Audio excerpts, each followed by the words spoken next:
Malapit na ang pinag-uusapang Kambal Sirena. Pero ano nga bang pinagdaanan ng cast para sa pinakabagong Sirena seryeng ito? Let's go behind the scenes with the cast of Kambal Sirena. Madami-dami. Una dyan, syempre yung struggle ko nung nag-aaral pa lang ako mag-swimming and mag-scuba diving.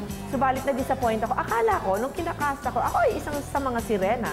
Subalit overage daw ako, kaya hindi ako nakuha. But anyway, joke lang.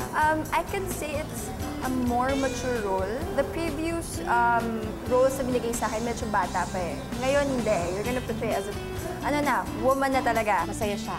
Masaya na mahirap.